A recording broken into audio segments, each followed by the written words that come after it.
So my background is 27 years in tech by way of Carnegie Mellon design degree, which I quickly applied to business, and design thinking has turned into the new MBA, which, lucky for me, that was my initial degree. Couldn't get out of there without a little C++, so again, lucked into that.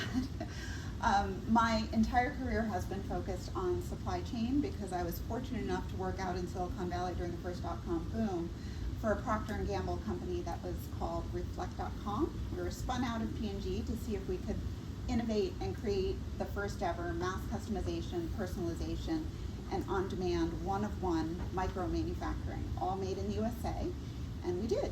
It was across cosmetics, skincare, hair care, and fine fragrance, all the way back in 1999. That certainly set my entire career trajectory down a path that gave me a 22-year head start on the rest of the world, just now realizing all of these variables are possible. And I realized that it is the solution for us to really have an agile, resilient, redundant, sustainable, and circular supply chain.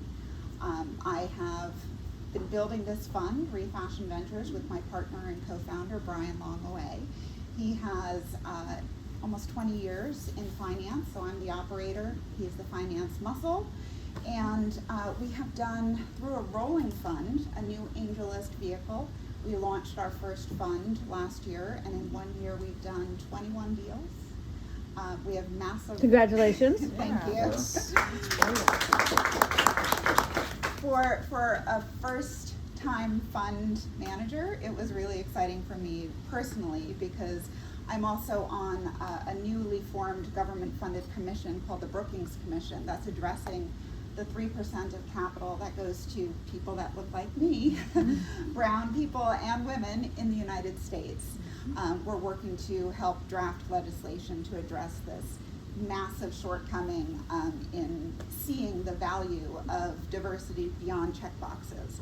It really comes down to diversity is the lens that you see the world through, what matters to you, what life experiences have created your focus, and we can it's no longer viable to have a single lens building and defining everything that's of value in our world. So it's really exciting to me as a woman of color, to be able to deploy capital into areas that I find really important and of interest. The lens that I happen to see the world through is fashion supply chain. That's why I'm wearing my Yoshi Yamamoto cozy onesie. I have been obsessed with fashion since I was a little girl, and my grandmother was a seamstress who moved from Puerto Rico to New York with 2 little kids in tow and her husband away in the military. This industry is exploitative and extractive of people that look like me, brown women around the world. What I've realized is, after going through TechStars in 2012, there were no VCs that really understood the detailed nuances and opportunities sitting there in this $3 trillion global market, fashion. And how much they throw away? Like, what did you say, $6 billion? So currently, of the $3 trillion global opportunity, there may be currently investing, or back in 2014, about $250 billion into front-end consumer-facing fashion experiences. Things that were existing patterns they could match to, like subscription boxes or online rental, things like that, e-commerce. But what I realized after having built my own fashion tech company and gone through TechStars, talking to VCs and having them say really silly things to me, for a contextual search engine, for a search engine, they were saying, you should buy some inventory like that nasty gal. And I was like, wait, are you just blind to what I'm actually showing you because it's fashion on the screen? If Google, do you tell Google to buy inventory? It just was insane and infuriating. So I founded the first fashion tech accelerator here in New York City in 2014, the New York Fashion Tech Lab, partnering with the major brands and retailers, Macy's, J. Crew, Kate Spade, Ralph Lauren, Lee & Fung, GBG, LVMH, etc. And I thought, you're welcome, industry. Mic drop, I solved it. You can now select the companies that will add the most value to your bottom line. And what I realized talking behind closed doors to the C-suite of these companies for the better part of a year is that they were not remotely incentivized to do the hard things. They couldn't care less if their company was the reason the planet burned to the ground in 5 years or 10 years. They also didn't care if their company went under, because they were jumping jobs every 2 to 3. And I got angry. So I left after the first cohort and said, you know what, you're right to be disrupted.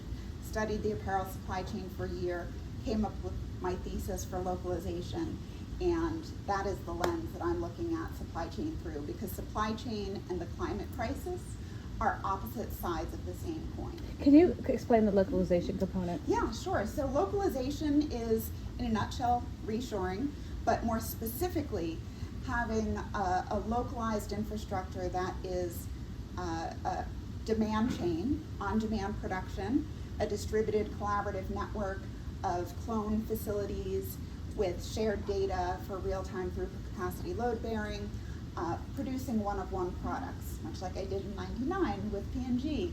And then your circular infrastructure, in this case textiles for fashion, can also be localized. We produce 4 times the textile waste of any other country in the world, and we used to ship it overseas.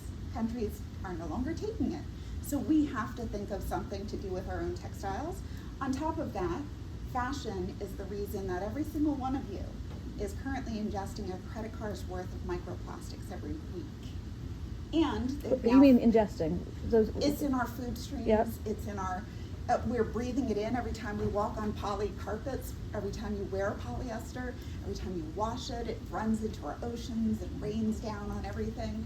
They have even found microplastics in your arteries, in umbilical cords, in the womb. If we can't get rid of cholesterol, how are we going to get rid of these microplastics in our bodies? So this system has to be refashioned, not only for profits. Obviously, everyone's like, oh no, Target didn't have any inventory to sell for the last 2 quarters because it landed at the end of season and it was instantly marked down 90% off. That's tragic, but what's more tragic is that there's no business to be done on a dead planet. And we're investing in the opportunities that will refashion this global infrastructure. Thank you. Thank you, Lisa. We have time for one question. Does anyone want to ask a question? Stun you into silence. Or fear. Yeah. Awesome. Thank you, Lisa. I have a question. So you both have an enterprise and a fund. Yes. Or So the fund is the enterprise. no, so we have actually 3 organizations. We started with a global community, the Worldwide Supply Chain Federation, and that was because we wanted to hang out with other supply chain nerds, because supply chain can't exist in a vacuum. We launched that in 2017, and within our first event, there was 150 people, standing room only, and so, woohoo! So we had people reaching out to us from around the world after our very first event, asking, how do we get involved? How do we tap into this network? We realized quickly that we needed to turn it into a global network of supply chain communities that could tap into New York's infrastructure, because every company in the world wants to do business with companies in New York. So that's grown to 4,400 members since 2017, and about 40,000 in our global network of builders and buyers. 1 degree separation from me and Brian of startup founders and C-suite executives. Then we built the fund, and actually in 2019, one of the largest retailers in the world for fashion reached out to me and said, hey, I've heard you talking about localization. Can you just do it for us? And I was like, yes. why do you, yes, why do you need me, first of all, but yes. So I couldn't say no to them and their board. Pulled together a team to work on it as a consulting project, and worked with them from October of 2019 to March 18th, 2020, 2 days before the world went with COVID. So it went nowhere. I turned to my team that had now been working on this localization with me for a long time, and said, who wants to help US factories not go out of business? So we shifted to helping them get PPE orders, tech packs, raw material, procurement, vetting, all of the craziness that was going on at that time. And through that, IBM reached out to me, Jor, the largest wholesale platform in fashion retail, and Gerber Technology. Gerber is the one that said, we have a micro factory. Your vision is our vision. Gerber is the largest producer of hardware and software for apparel, soft goods, and furniture manufacturing here in the US. And we saw the microfactory, realized it needed a business model, and we worked on it with them for the past 2.5 years. So a year ago, a pre-seed investor reached out to me and said, hey, saw what you're working on, do you need some funding? And so we've started a separate operating company that is a sister company to these other orgs, because it's all supply chain. Gives us an opportunity to kick the tires on and vet deals in a way that no other fund really can. And our partners, which consist of the largest existing factories and raw materials and advanced manufacturing facilities in the US, help us with diligence. Excellent, thank you.